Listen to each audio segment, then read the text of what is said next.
Selamat datang di podcast Beri Tanda, beragam info mata undaan. Bersama saya, Naila, host Beri Tanda, yang akan menyajikan beragam informasi kesehatan dan gaya hidup sehat. Bagi kanca sehat yang ingin mendengarkan, audio file dapat didengarkan melalui Spotify Beri Tanda. Kanca sehat bisa juga menyaksikan tayangan Beri Tanda di akun YouTube Rumah Sakit Mata Undaan. Episode kali ini super spesial karena kita punya narasumber yang istimewa. Seorang siswa SMA yang masih aktif bersekolah di salah satu sekolah terbaik di Surabaya. Dia juga berprestasi bahkan hingga jenjang internasional. Anggun Widya, siswa kelas 12 SMAN 5 Surabaya. Anggun ini bener ya berarti Selamane Semalane lebih tepatnya. Oh, Selamane. Kebalik ternyata kanca sehat. Gimana kabarnya Anggun hari ini? Alhamdulillah baik sekali. Baik sekali. Habis ujian ya? Betul.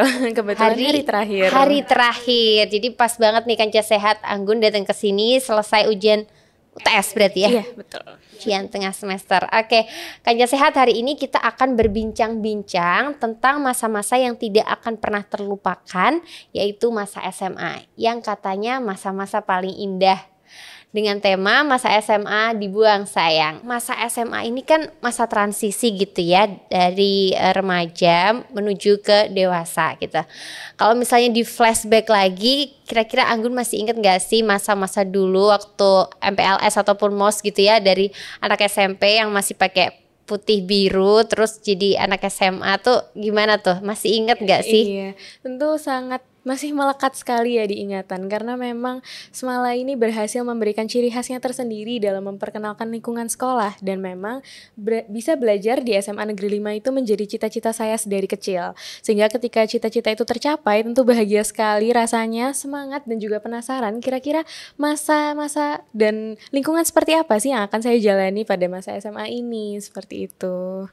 Oke, terus kan dari awal tuh udah masuk SMA, terus habis itu sekarang juga udah kelas 12 gitu ya. Nah, kamu ikut kegiatan apa aja nih dari kelas 10 sampai sekarang kelas 12? Boleh dong diceritain. Baik, jadi kebetulan SMA Negeri 5 Surabaya ini memang sangat terkenal dengan banyaknya kegiatan yang dimiliki.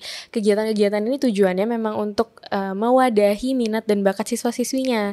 Dan saya sebagai salah satu siswi yang memang cukup aktif, sangat tertarik sekali untuk bisa memanfaatkan wadah ini dengan sebaik-baiknya, Mbak. Jadi akhirnya mulai sejak awal saya masuk di Semala, saya mengikuti banyak sekali kegiatan. Salah satunya ada beberapa di antaranya aja kali ya. Jadi ada Nuvo itu merupakan pentas seni. Jadi pentas seni ini juga kerap mengundang bintang tamu atau guest star kita sebutnya, biasanya dari artis-artis gitu untuk memeriahkan malam puncaknya. Ada juga kegiatan Semala Cup yang merupakan kompetisi olahraga antar sekolah se-Surabaya. Kemudian ada kegiatan amal yaitu setara, ada juga malam pelepasan dan keakraban dari siswa yang kelas 12 dan itu saya ikut untuk mengurus kepanitiaannya seperti itu. Jadi tujuannya memang untuk melatih kreativitas dan manajemen seperti itu.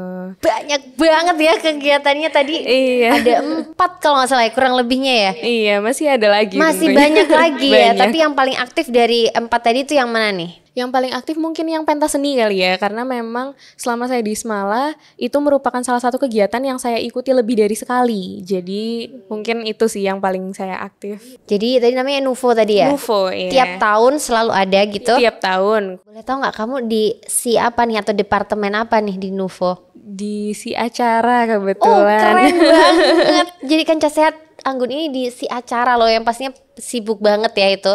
Paling sibuk nyiapin gestarnya, nyiapin rundown acaranya. Betul gitu ya. sekali.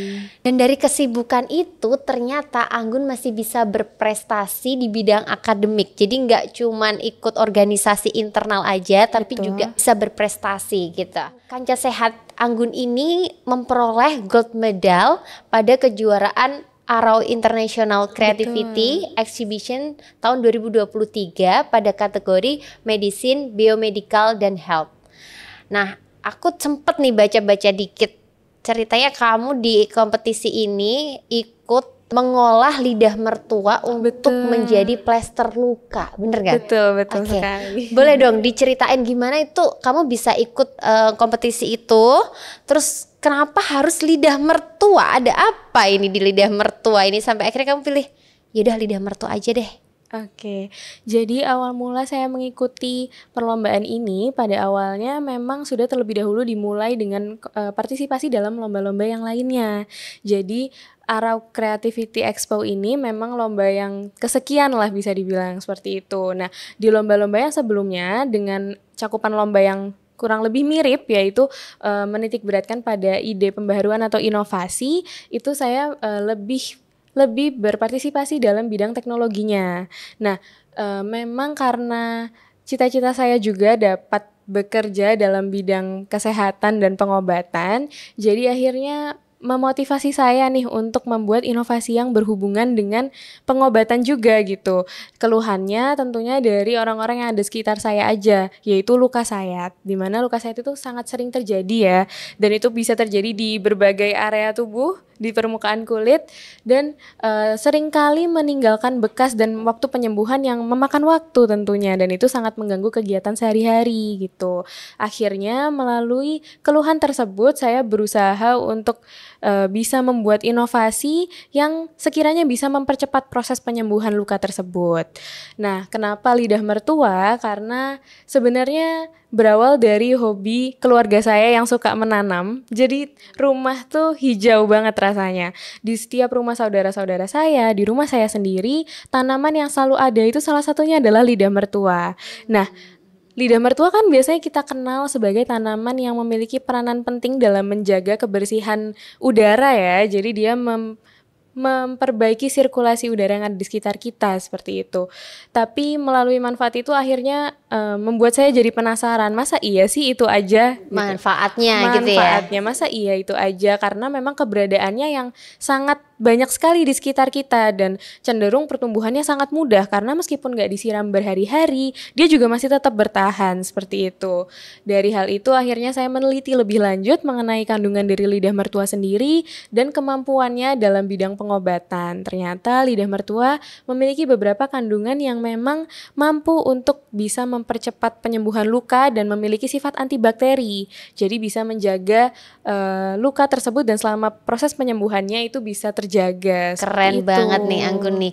Jadi dari benda-benda atau hal-hal yang ada di sekitar aja gitu ya, dikepoin akhirnya bisa sampai jadi juara gitu. Kalau untuk prosesnya bisa sampai di kejuaraan itu tuh butuh waktu berapa lama Anggun? Jadi kita persiapannya kurang lebih cuma 1-2 bulan aja. Cepet banget ya. Cepet banget. Keren nih. Berarti sebelum itu pasti udah ini dong baca-baca jurnal gitu ya. Betul. Baca-baca jurnal terus ngepo-ngepoin mungkin link-link di internet gitu ya. Akhirnya dicoba-coba. Berarti untuk percobaan lidah mertuanya sendiri di lab sekolah? Kebetulan untuk saya sendiri bekerja sama dengan lab yang ada di Universitas Airlangga, Fakultas Sains dan Teknologi yang Departemen Biologinya gitu. Jadi kita bekerja sama dengan UNER gitu ya. Nah, selain itu Anggun juga punya banyak banget prestasi nih ya. Akan aku coba sebutkan beberapa di antaranya. Peraih gold medal at Indonesia International Applied Science Project Olympiad 2023 Internet of Things and its Application kategori, dan peraih bronze medal at International Science Invention Fair 2023 di teknologi kategori. Lagi-lagi teknologi. Beberapa tadi yang disampaikan tuh yang diikutin rata-rata teknologi ya. Ada juga yang IoT, Internet of Things juga. Kenapa nih Anggun ada concern tertentu kah dengan teknologi? Sebenarnya pendekatannya cukup mudah karena memang di masa sekarang ini kita tidak bisa lepas ya dari yang namanya gadget, terutama Gen Z ini. Nah, segala sesuatu tentunya akan lebih mudah bila kita bisa melakukannya dengan cara online atau dengan menggunakan gadget itu tadi. Karena kembali lagi ke sasaran utama saya, yaitu bisa berpartisipasi lebih dalam bidang kesehatan dan pengobatan. Akhirnya bagaimana caranya saya bisa membuat teknologi ini berperan lebih banyak banyak lagi dalam memberikan pertolongan pertama untuk orang-orang yang membutuhkan seperti itu. Jadi sasaran utama saya kurang lebih biasanya pada lansia seperti itu, yang mana alatnya ini digunakan dalam kehidupan sehari-hari, bisa membantu untuk menjaga mereka dalam melakukan kegiatan sehari-hari, seperti pada contohnya adalah inflatable life jacket atau life jacket yang bisa mengembang secara otomatis ketika mendeteksi lansia ini jatuh, sehingga memberikan perlindungan. Dalam waktu yang bersamaan, life jacket ini juga memiliki sensor untuk heart rate, oxygen levels, dan juga saturation. Jadi dia bisa memberikan update secara real time kepada gadget orang yang ada di dekat lansia tersebut, sehingga bisa segera memberikan pertolongan yang dibutuhkan. Seperti itu. Keren banget Angguni, udah banyak nih ideasi di jadi kelas itu dari kelas 10 ya berarti? Iya, betul. Dari kelas 10 sampai sekarang udah kelas 12, ideasinya udah banyak banget. Tentunya dia pengen memberikan impact yang lebih baik ya buat lingkungan sekitar. Nah, Anggun, dari sekian banyak nih tadi yang udah disampaikan, ikutan beberapa kepanitiaan internal, terus ikut kejuaraan internasional gitu. Gimana caranya Anggun bisa menyeimbangkan antara kegiatan-kegiatan yang ada di sekolah dengan mungkin kegiatan yang ada di luar sekolah nih? Iya, jadi alhamdulillah sekali memang di SMA Negeri 5 Surabaya ini siswa-siswinya memiliki daya saing yang sangat tinggi ya. Jadi kompetitif. Betul, kompetitif bahasanya. Jadi sangat memotivasi saya untuk pada akhirnya menyeimbangkan segala sesuatu yang saya lakukan gitu. Jadi misalnya nih saya sedang ikut kegiatan kepanitiaan, teman-teman yang ada di kelas ini memotivasi saya buat ayo dong jangan izin terus, nilaimu nih gimana gitu. Kadang kalau kepanitiaannya urusannya nggak segera selesai, pasti ada juga yang memotivasi kayak ayo dong ditungguin orang banyak nih kayak gitu. Jadi karena banyaknya orang-orang yang memberikan pengaruh yang besar di Semala sendiri, jadi itu sangat membantu ya dalam bisa menyeimbangkan pencapaian baik itu di bidang non akademik maupun akademik seperti itu. Selain itu juga karena banyak sekali dukungan-dukungan dari orang tua, dari guru yang juga selalu turut serta untuk mengingatkan dan untuk menasehati kira-kira apa sih yang harus dilakukan langkah selanjutnya dalam menjalani kehidupan sekolah ini, apa yang harus dijalankan, fokusnya seperti apa, harus ke arah mana, seperti itu. Berarti tadi dari berbagai lini ya, didukung sama sekolah juga, teman-teman juga ngingetin gitu. Kalau tantangannya sendiri apa? Tantangan mungkin buat mengatur jadwal juga, terus tantangan selama ikut lomba, kira-kira apa aja nih tantangannya? Mungkin dari yang di sekolah dulu kali ya, tantangannya tentu mengatur jadwal itu memang sangat membutuhkan tenaga, sangat membutuhkan pikiran banget, karena memang jujur menjadi siswa aja di SMA 5 itu jadwalnya udah benar-benar padat, apalagi ditambah kegiatan-kegiatan yang ya itu tadi untuk melatih kreativitas, untuk bisa menambah capaian akademik dan sebagainya, semakin lagi. Jadi biasanya bukan sering kali sih, tapi selalu bertabrakan kegiatan-kegiatan itu. Jadi akhirnya dalam mengatur jadwal itu tentunya perlu ada yang dikorbankan. Jadi kita perlu tahu skala prioritas kita pada waktu itu apa aja. Mana kegiatan yang harus didahulukan pada waktu itu dan mana yang harus dikesampingkan. Kalau misalnya kita memang ingin memiliki capaian yang tinggi dalam satu aspek, jangan ragu untuk meninggalkan hal yang lain terlebih dahulu. Oke, jadi seperti prioritas terlebih dahulu. Kemudian kalau tantangannya dalam melaksanakan lomba sendiri, mungkin karena kami sebagai anak SMA itu memiliki banyak sekali keterbatasan. Tentunya keterbatasan itu terdapat dalam akses-akses yang kita miliki, baik itu akses dari bacaan-bacaan yang kita butuhkan, kemudian alat, tempat, dan lain sebagainya. Itu sih yang menjadi tantangan. Akhirnya mau gak mau kita harus memperluas relasi. Jadi gimana caranya supaya kita pada akhirnya bisa mendapatkan hal yang kita butuhkan itu dengan menggunakan prosedur yang tepat juga tentunya. Seperti itu. Tadi udah disampaikan juga nih tantangannya ternyata lumayan struggle gitu ya. Bener. Buat semuanya.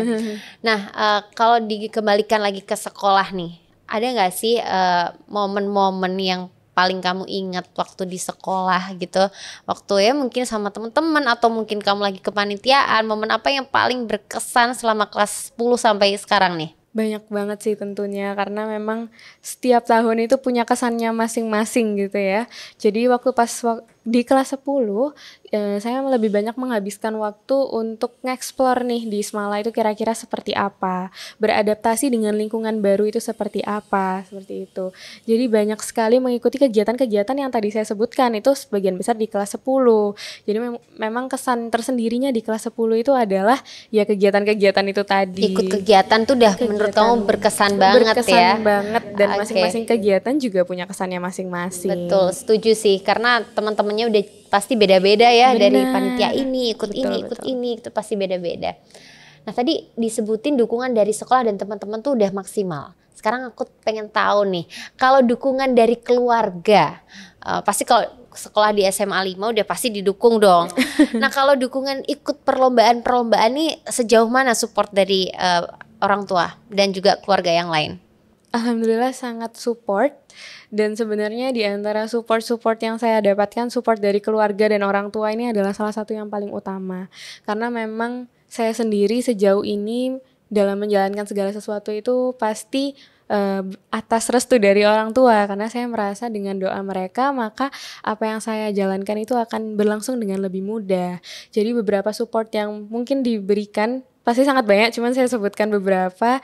Kan orang tua saya keduanya alhamdulillah bekerja, jadi mereka tidak ragu untuk meluangkan waktunya, mungkin seperti mengantar saya atau ikut turut memberikan bantuan-bantuan seperti kebutuhan alat yang mendadak, kemudian perlu beli ini, perlu beli itu, perlu diantar ke sini, ke situ. Mereka bersedia tanpa ragu untuk bisa meluangkan waktu dan tenaganya. Keren banget sih, berarti supportingnya itu total ya istilahnya gitu. Ngomongin tentang keluarga suportif, kemudian semuanya juga suportif, tapi pernah gak sih misalnya kayak sakit atau mungkin ada keluhan lainnya, terus cara menjaga supaya ya tetap badan tuh supaya tetap sehat, supaya bisa ngikutin kegiatan yang begitu banyak tuh gimana caranya? Jadi alhamdulillah sampai saat ini ketika ada mungkin sakit-sakit pasti pernah dong ya. Mungkin biasanya sakit-sakit ini kalau misal teman-teman sekelas lagi banyak yang sakit ketularan, terus keluarga lagi ada yang sakit ketularan juga karena sehari-harinya berinteraksi dengan mereka.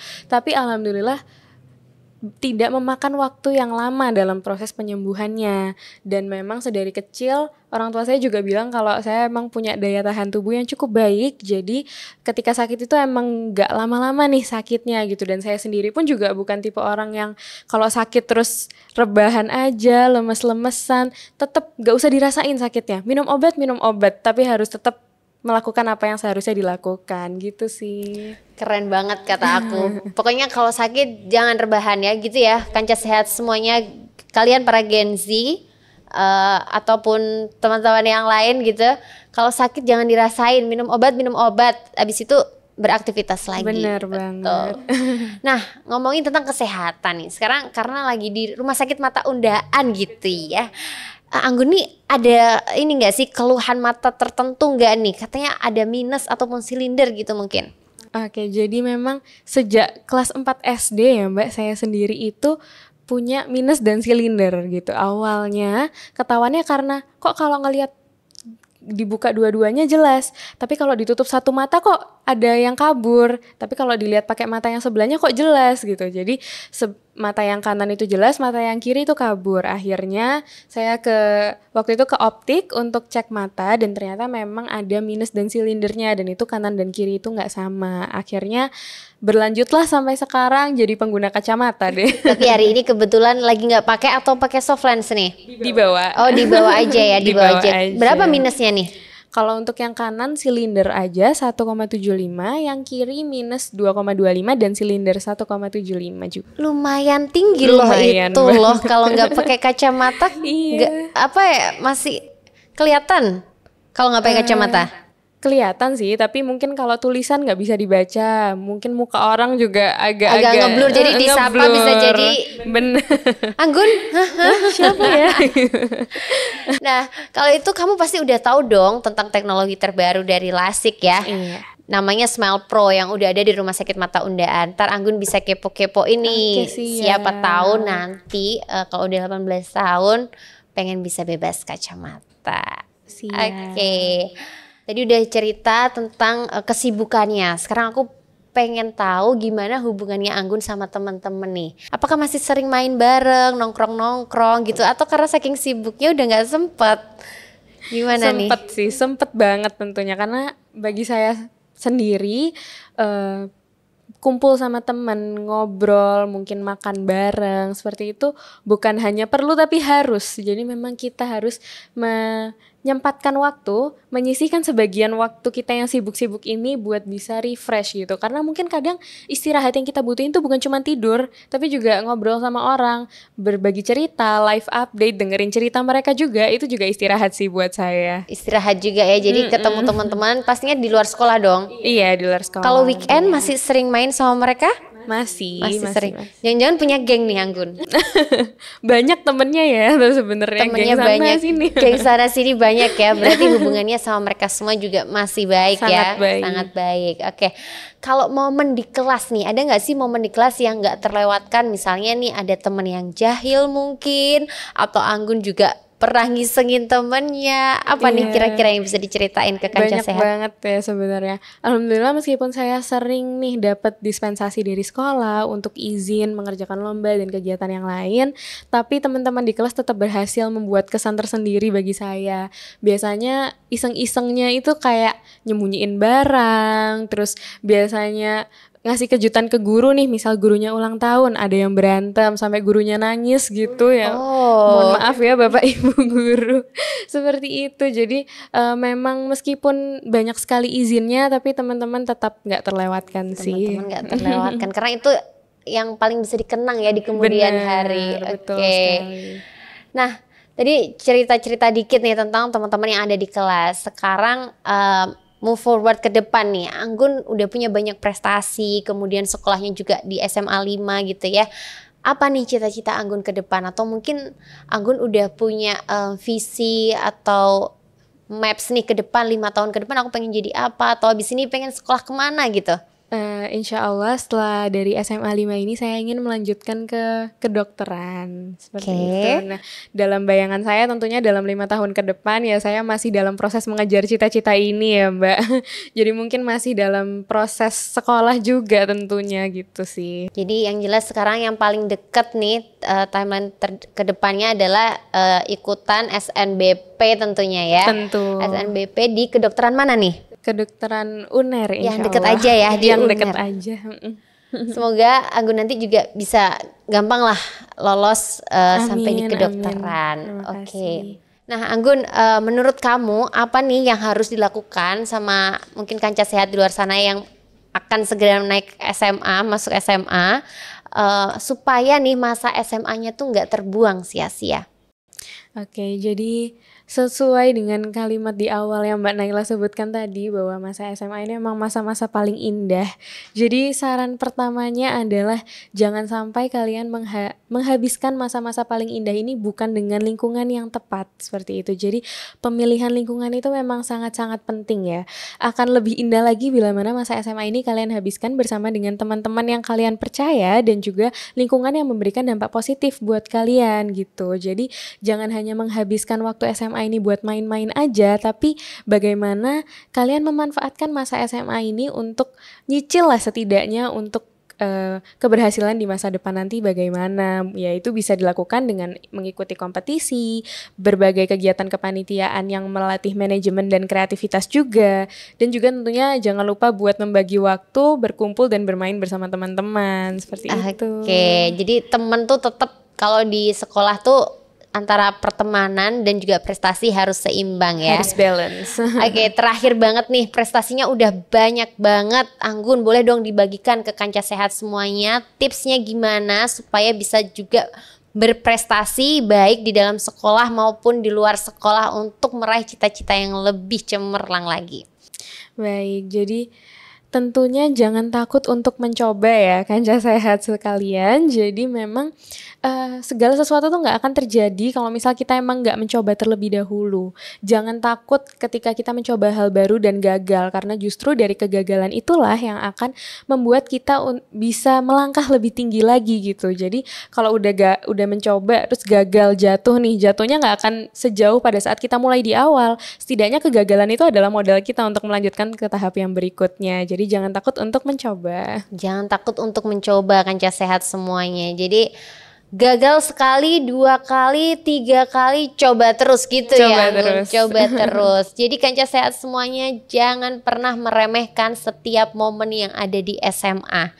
Karena masa SMA itu pastinya nggak bisa diulang. Jadi bukan hanya seru-seruannya aja, tapi masa SMA ini adalah masa yang tepat untuk bisa berprestasi, menjadi salah satu cara supaya Kanca Sehat semua bisa meraih cita-cita.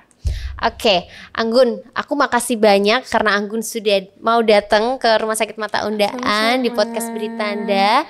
Tapi aku juga mau tantangin Anggun nih. Apa nih? tuh? Aduh, tenang, tantangannya nggak akan susah-susah banget kok. Jadi karena Anggun ini banyak ikut perlombaan yang tentang teknologi dan juga inovasi, harapannya Anggun bisa balik lagi ke Rumah Sakit Mata Undaan, bawa inovasi buat pasien-pasien yang ada di Rumah Sakit Mata Undaan. Siapa tahu nih nanti kalau bisa masuk UNER, amin gitu ya. Terus Anggun bisa punya banyak prestasi, bikin inovasi lagi yang bisa bermanfaat buat pasien-pasien yang ada di Rumah Sakit Mata Undaan. Insya Allah, insya Allah. Nah, Kanca Sehat, dukung kami dengan tetap mengikuti segala informasi yang terupdate dan menarik dari Rumah Sakit Mata Undaan. Nantikan kembali tayangan podcast Rumah Sakit Mata Undaan selanjutnya. Sampai jumpa dan salam Mata Sehat. Di mana mata sehat? Nang undaan wae.